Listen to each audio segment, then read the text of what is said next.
So some important stuff that I like to go over on the key fob. I run through the general stuff with the key fob too with people. You know, the unlock feature, the lock, rear hatch there, and the panic alarm.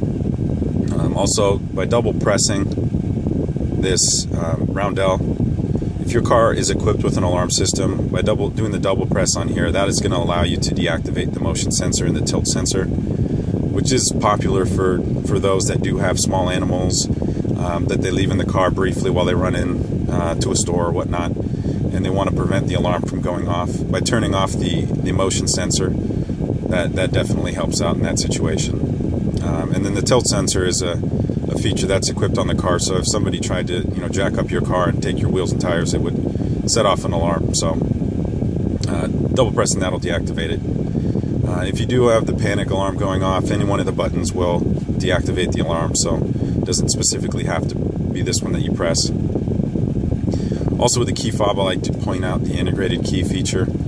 So on the back here, you see this little button looking thing here. So by giving that a press and then sliding up this top part,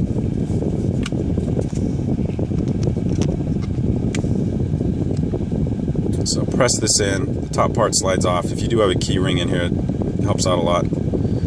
But this integrated key here is good to know about. In case your battery dies in your key fob, you can get in the car with this integrated key. So on the driver's side door, there's a traditional slot that you can stick in a key. That'll get you in the driver's side. Then if you hold up this bottom edge of the key fob to the illustration of a key that's on the steering column here, so holding it up this way here, holding it up like that, that would allow you to start the car like normal. So the proximity of the chip in here gives you the capability to do that. Usually, as long as you have the key on the interior of the car, it doesn't matter. So you can just, put your foot on the brake, press the start button, you're ready to go. But in case the key fob battery does die, that's good knowledge to know. I also like to point out that on the key, right here, this little lip section right here, I don't know if you can see where my thumb is. But that's how you can pop off the back. It's easy too. If you take out the integrated key and use it to kind of pry that open, you can pop off the back. And the battery is a standard button cell that you can get pretty much everywhere. I mean, drugstores carry them all the time now too.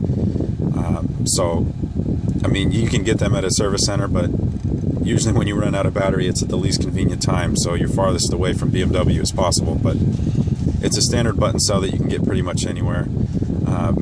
Hopefully your battery wouldn't run out. Your iDrive system would let you know. You'd get a notification that pops up to let you know that the battery is low in the key fob. So as long as you don't ignore that and replace it in a timely manner, you should be all right.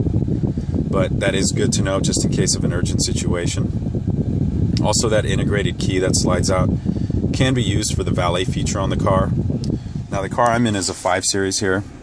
This is a 2015 5 Series, so the valet feature is different on this car, but you might notice it on your 3 Series. You also have a similar feature, but it's set up a little bit different.